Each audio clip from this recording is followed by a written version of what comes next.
Partnership firm. ఒక భాగస్వామి చనిపోతే ఎవరికి హక్కు? మీరు మరియు మీ స్నేహితుడు కలిసి ఒక వ్యాపారం మొదలు పెట్టారు. పార్ట్నర్షిప్ ఫర్మ్ గా రిజిస్టర్ చేశారు. కానీ అకస్మాత్తుగా మీ పార్ట్నర్ చనిపోతే ఇప్పుడు ఫర్మ్ ఆస్తి ఎవరిది? ఆయన కుటుంబానికి హక్కుందా లేక మీరు ఒక్కరే యజమానినా? ఈ ప్రశ్న చాలా మందికి వస్తుంది. కానీ దీని సమాధానం పూర్తిగా పార్ట్నర్షిప్ డీడ్ లో ఉన్న క్లాజెస్ మీద ఆధారపడి ఉంటుంది. Indian partnership act 1932 section 42C ప్రకారం పార్ట్నర్షిప్ డీడ్ లో కంటిన్యూషన్ క్లాజ్ లేకపోతే ఒక పార్ట్నర్ చనిపోతే పార్ట్నర్షిప్ ఆటోమేటిక్ గా రద్దవుతుంది. ఈ సమయంలో ఫర్మ్ లిక్విడేషన్ చేయాలి. అసెట్స్ అండ్ లియబిలిటీస్ పూర్తి చేసి చనిపోయిన పార్ట్నర్ వాటా ఆయన లీగల్ హెయిర్స్ కి ఇవ్వాలి. కంటిన్యూషన్ క్లాజ్ ఉన్నప్పుడు డీడ్ లో సర్వైవర్ పార్ట్నర్ విల్ కంటిన్యూ అని ఉంటే మిగిలిన పార్ట్నర్ వ్యాపారం కొనసాగించవచ్చు. కానీ చనిపోయిన వ్యక్తి వాటా విలువను ఆయన కుటుంబానికి క్యాష్ గా లేదా ఆస్తిగా ఇవ్వాలి. ఉదాహరణ, రమేష్ మరియు సురేష్ కలిసి ఒక ల్యాండ్ డెవలప్మెంట్ ఫర్మ్ చేశారు. పార్ట్నర్షిప్ డీడ్ లో కంటిన్యూషన్ క్లాజ్ లేదు. రమేష్ హఠాత్తుగా గుండెపోటుతో చనిపోయాడు. చట్టం ప్రకారం ఫర్మ్ వైండప్ అవుతుంది.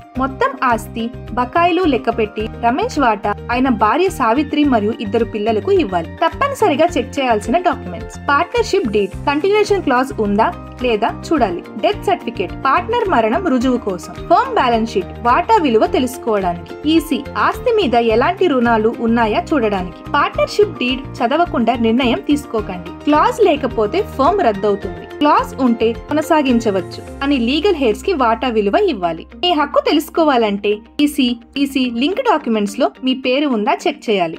పట్టా యాప్ లో సులభంగా తెలుసుకోండి.